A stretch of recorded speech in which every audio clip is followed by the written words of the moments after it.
পুলিশের যে মানবিক পুলিশ হতে হবে, জনগণের সন্তুষ্টের সাথে তো আমার সন্তুষ্ট। আসসালামু আলাইকুম। যদি আমি অন্য কোনো জেলায় যাওয়া হয় নাই, বাট এই জেলায় আসার আরেকটা উদ্দেশ্য আছে। আমি এখানে 82-83 সালে একসময় কাজ করে গেছি। এই জন্য এই জেলার প্রতি একটা আলাদা একটা মমতা হয়ে গেছে। এই জন্য আজকে আসা। এই জন্য আমি ডিসি মহোদয়ের কাছে অনুরোধ করতাম একটু সার্কিট হাউসটা আমি দেখে দেবো, পুরানো সার্কিট হাউস। তা আপনাদের টাঙ্গাইল কিন্তু সবচেয়ে ঐতিহ্যবাহী ময়মনসিংহ জেলা থেকে কিন্তু কেটে এই সাব ডিভিশনটাকে জেলায় এখন মনে হয় বাংলাদেশের মধ্যে একটা সবচেয়ে বড় জেলার ভিতরে একটা ঢাকা বিভাগের সবচেয়ে বড়। ঢাকা বিভাগের সবচেয়ে বড়।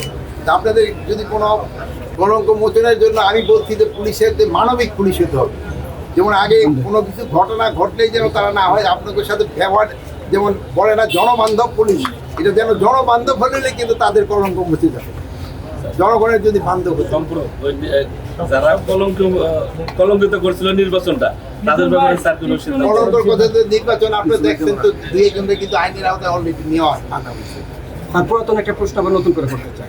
না ঘটবে না বলবে না, আমরা বলছি যে এই ঘটনা যেন না ঘটে, এটা যেমন আমরা কঠোর হস্তে দমন করার জন্য আমরা চেষ্টা করে যাচ্ছি। গতকালকে এরকম একটা ঘটনা ঘটছে, এটার জন্য যদি আমাদের বাহিনী যদি কেউ দায়ী হয়ে থাকে তার বিরুদ্ধে ব্যবস্থা না হবে, এবং যারা এটা করছে তাদের বিরুদ্ধে ব্যবস্থা না হবে। আমরা পদক্ষেপ নিয়েছি দেখেছি, কিন্তু পুলিশ কিন্তু কিছুটা জনমান্তব হয়ে উঠছে।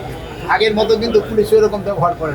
আপনারা যদি সন্তুষ্ট হয়ে থাকেন তা আমি সন্তুষ্ট, জনগণের সন্তুষ্টের সাথে তো আমার সন্তুষ্ট, যেটা আমি তো জনগণকে রিপ্রেজেন্ট করতেছি। এটা তো কোনো প্যারামিটার নয়। আর সন্তুষ্টর কিন্তু কোনো প্যারামিটারও নেই, সন্তুষ্টের কোনো প্যারামিটার নেই।